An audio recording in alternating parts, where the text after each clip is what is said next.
Chapter The Enemy. This chapter brings to the forefront the dilemma faced by individuals when their private choices come in conflict with their roles as citizens. The chapter deals with the theme of enmity, nationalism, and a sense of professional loyalty. The author is Pearl S. Buck, and her books include novels, collection of stories, biography and autobiography, poetry, drama, children's literature, and translation from Chinese as well. She has authored over 70 books on a variety of topics. Dr. Sadow had a typical Japanese upbringing, and the pride of being a Japanese had been engraved in him since his childhood days. His father was a staunch Japanese, steeped in and devoted to his culture and tradition. Dr. Sadow became a skillful surgeon and a scientist to fulfill his father's wishes. He was sent to America for studying and training, only for the benefit of Japan. He lived in a house on a Japanese coast, where he often played there as a small boy. His father believed islands to be stepping stones for Japan's future. Sadow's education was his father's main concern. At 22, he sent him to America to study surgery and science. Presently, Sadow is an expert surgeon and a scientist. He earns great renown in father's lifetime. Now he is perfecting a discovery to render wounds clean. He was not sent with the troops. He was kept back to pursue research. And the general, too. He was unwell. He could need his services any time. Hence the general ordered him to be around.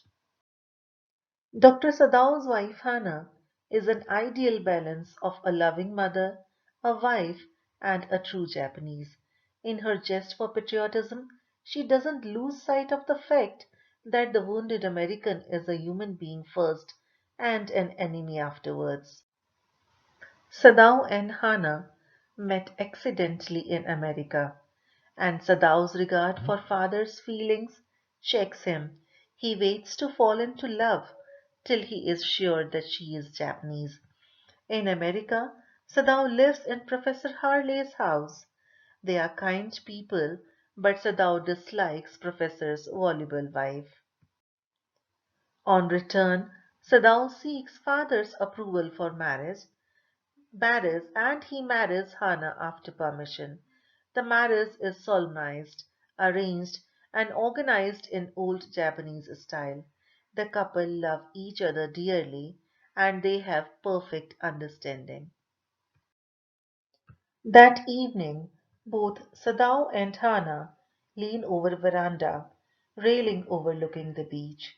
They notice something black being washed ashore and become curious. They realized that it is a man staggering on the shore. They thought it to be a fisherman.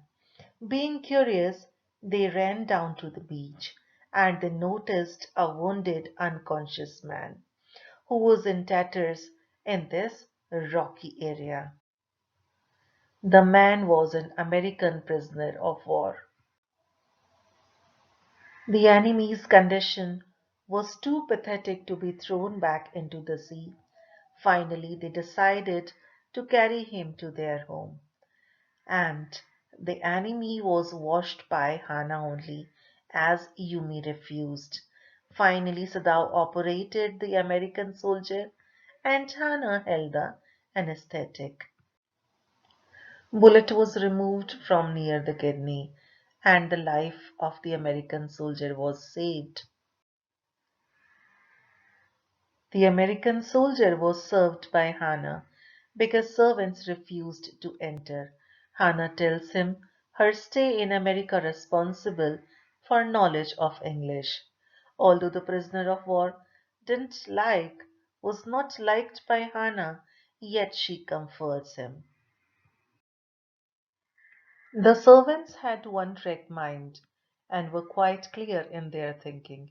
For them, every American was an enemy, and they saw no reason to stop at Dr. Sadow's house and care for the American.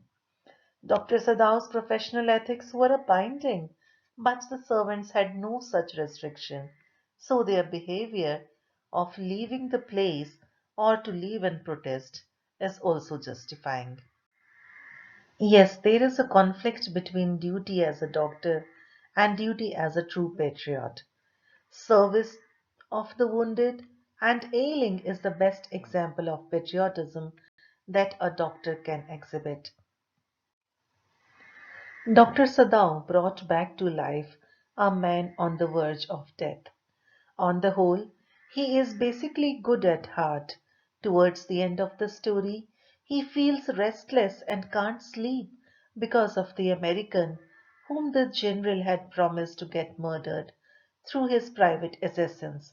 Finally, he is helping the prisoner of war in making good his escape, asserts that the doctor has a heart of gold. The servants coming back after the departure of the American yet again proves that he is a kind hearted man. In spite of all the tension, worry, and fear, even Hana carries herself with dignity while dealing with her irate and revolting servants. She knows fully well how to maintain a distance without losing her cool.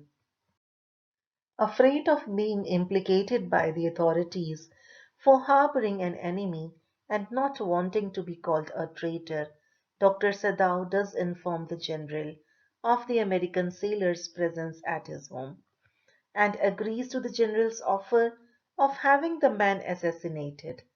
However, having done that, Dr. Sadow's conscience pricks him, and his heart reproaches him for betraying his guest and wishing for his death. During the 3 nights, instead of experiencing relief, Dr. Sadow remains perturbed and sleepless on account of his fear of the assassins killing the American. Subconsciously, he wishes that the white men survived and escaped to safety. Finally, one evening, after it got dark, Dr. Sadao dragged out his stout boat down to the shore, put food, bottled water, and 2 quills in it, and tied it to a post in the water. He gave the American his personal flashlight to be used at night. He advised him to signal 2 flashes at the same instant the sun dropped over the horizon in case his food ran out, and warned him not to signal in darkness, for it would be seen. He also instructed him to eat raw fish only, for a fire would be seen. He then told him to row to a particular island and wait for a Korean fishing boat. Finally, he wrapped a black cloth about his blond hair and dressed him in Japanese clothes. Thus, the American was able to make good his escape with the help of the doctor. Yes, it is true. Service of the wounded and ailing is the best example of patriotism and humanity one can exhibit. Even in this chapter, it is clearly highlighted that the doctors of the world they have no nationality, religion, caste or creed. They are simply human beings and residents of the world. The entire globe is their home and they have been trained in their specialized fields to serve mankind. They should behave in a moral manner and should shed all biased emotions. Even the writer of this chapter also wants all human beings to be like Dr. Sadow and Hana.